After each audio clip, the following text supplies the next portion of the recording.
우리 다 같이 사도신경으로 우리 신앙을 고백하면서 예배 자리로 나가겠습니다. 전능하사 천지를 만드신 하나님 아버지를 내가 믿사오며 그 외아들 우리 주 예수 그리스도를 믿사오니 이는 성령으로 잉태하사 동정녀 마리아에게 나시고 본디오 빌라도에게 고난을 받으사 십자가에 못 박혀 죽으시고 장사한 지 사흘 만에 죽은 자 가운데서 다시 살아나시며 하늘에 오르사 전능하신 하나님 우편에 앉아 계시다가 저리로서 산 자와 죽은 자를 심판하러 오시리라. 성령을 믿사오며 거룩한 공회와 성도가 서로 교통하는 것과 죄를 사하여 주시는 것과 몸이 다시 사는 것과 영원히 사는 것을 믿사옵나이다. 아멘. 찬송가 294장 우리 함께 같이 찬송하겠습니다. 찬송가 294장입니다. 294장 우리 함께 같이 찬송합니다. 하나님은 외아들을 주시는 데까지 세상 사람 사랑하니 참 사랑이로다. 하나님은 사랑이라 죄악에 빠졌던 우리까지 사랑하니 참 사랑 아닌가. 하나님을 배반하고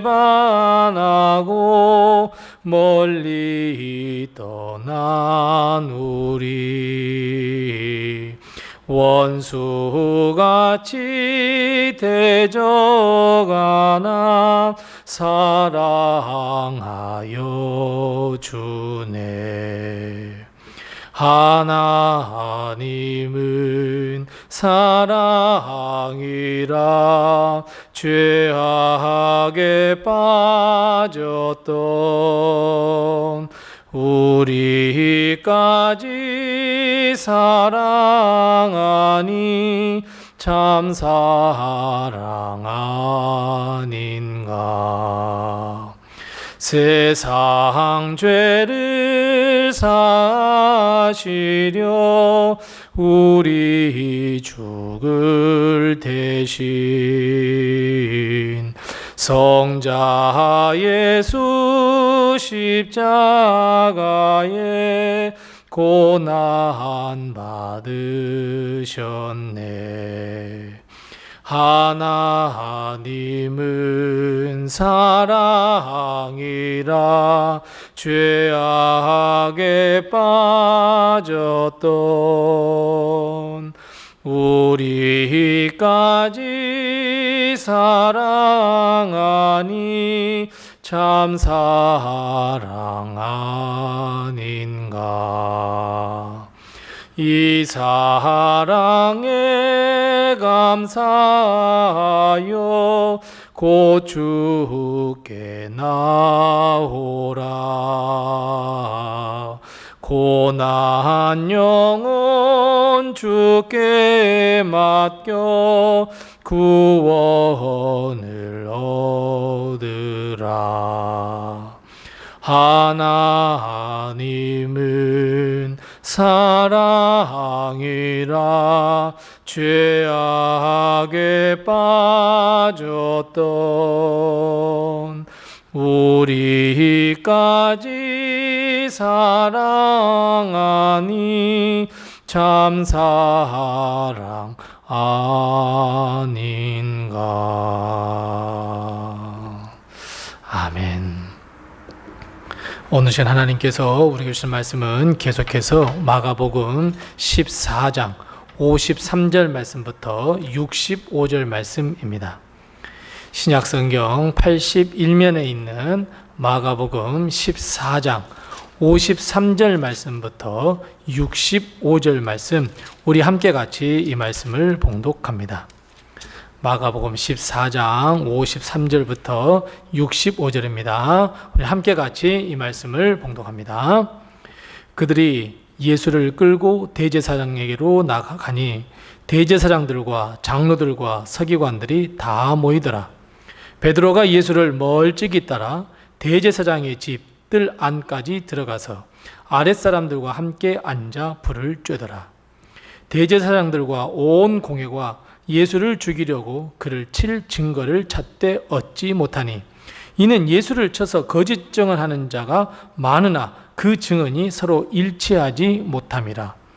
어떤 사람이 일어나 예수를 쳐서 거짓 증언하여 이르되 우리가 그의 말을 들으니 손으로 지은 이 성전을 내가 헐고 손으로 짓지 아니한 다른 성전을 사흘 동안에 지으리라 하더라 하되 그 증언도 서로 일치하지 않더라. 대제사장이 가운데에 일어서서 예수에게 물어 이르되 너는 아무 대답도 없느냐?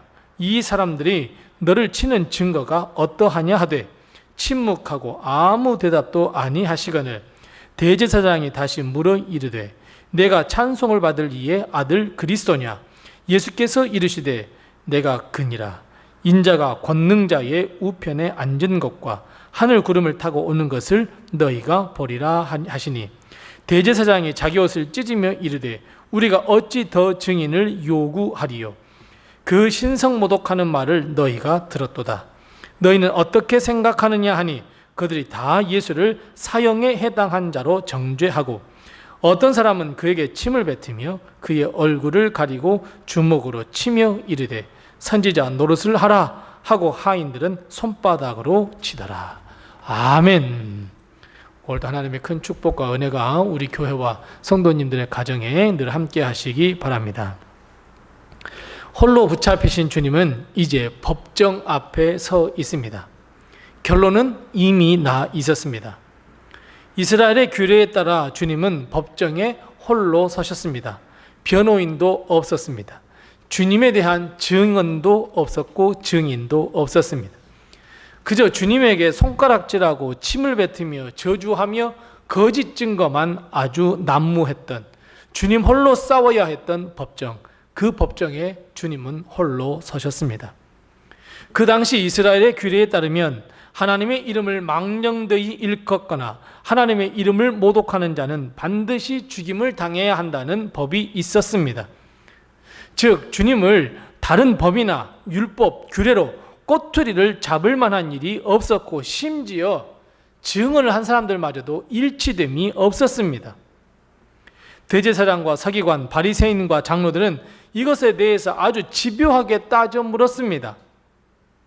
그리고 사람들은 그에 맞는 증언들을 쏟아냈습니다. 아무리 거짓 증언이 나와도 그것이 거짓이었음을 스스로가 증명해 버렸습니다. 주님은 대답할 만한 가치를 느끼지 못하여 아무런 대답도 않으셨습니다. 결국 대제사장이 이렇게 묻습니다. 61절 말씀입니다. 내가 하늘 찬송을 받으시리에 아들이냐고 물었습니다. 내가 그리스도냐고, 내가 구세주냐고, 내가 메시아냐고, 하나님의 아들이냐고 질문을 던졌습니다. 아무 말 하지 않으시던 주님 이렇게 말씀합니다. 인자가, 즉 주님이 전능하신 하나님의 우편에 앉아 계시는 것과 하늘 구름을 타고 이 땅에 다시 오실 것을 너희들이 볼 거다라고 하는 짧은 답을 하셨습니다. 이 말을 들은 사람은 결국 신성모독이다라고 하는 그 당시에 돌로 쳐 죽여 마땅한 그 신성모독이다라고 외치기 시작합니다. 사실 당연한 이야기, 아니 당연한 이스라엘 민족의 믿음이었습니다. 왜냐하면 이스라엘 백성은 하나님은 한 분이라고 믿었습니다. 그런데 어찌 예수님께서 하나님의 아들이 될 수 있고 그저 목수의 아들, 자신들보다 못한 사람이 어찌 구원자가 되고 메시아가 되고 그리스도가 되는지 정말 자존심 상하는 일이었습니다. 결국 주님은 그 법정 앞에서 신성 모독 때문에 침뱉음을 당하며 주먹으로 얼굴을 가격당했습니다. 하인들은 주님을 손바닥으로 쳤습니다. 그리고 선지자 노릇 한번 해보라고 비아냥거렸습니다. 이 모든 일을 주님 홀로 당하셨습니다. 오늘 우리는 본문 말씀을 통해 몇 가지 사실을 인지해야 합니다. 하나는 거짓 증언이 난무했습니다. 여기서 말하는 거짓 증언이란, 보세요, 예수님께서 공생의 기간 동안 열심히 가르쳤습니다. 열심히 그들에게 하나님의 말씀과 하나님의 뜻과 마음을 가르쳐 주었습니다. 그런데 여기서 나오는 증언들은 다들 어떤 증언들입니까? 자기 멋대로 이야기합니다. 자기 멋대로 해석했습니다. 자기 자신이 덧붙이고 빼서 증언했습니다. 그러니 서로가 맞지 않습니다. 이 땅에 계시는 동안 많은 가르침, 많은 말씀을 하셨습니다. 사람들은 주의 말씀을 듣고 놀랬으며 감동받았습니다. 산상수훈을 비롯해서 천국에 관한 말씀, 비유들, 주옥 같은 설교들, 하나님을 사랑하며 이웃을 사랑하라 하시는 말씀에 어느 누구도 대들지 못했습니다. 더 나아가 예수님께서 하나님과 하나이시며 하나님의 아들 되심을 선포했던 강력한 하늘의 메시지도 들었습니다. 그런데 사람들은 이런 주님의 말씀을 듣고 다 왜곡해서 증언했습니다. 주님이 하신 말씀을 그대로 전하는 것이 아니라 스스로 율법의 제한을 벗어났다는 취지로 거짓 증언을 쏟아냈습니다. 그 대표적인 말씀이 바로 57절, 58절 말씀처럼 성전을 허는 문제입니다. 그런데 여러분, 마가복음 13장 1절과 2절 말씀을 한번 비교해서 한번 보십시오. 거짓 증언입니다. 주님은 절대 이렇게 말씀하지 않으셨습니다. 마찬가지입니다.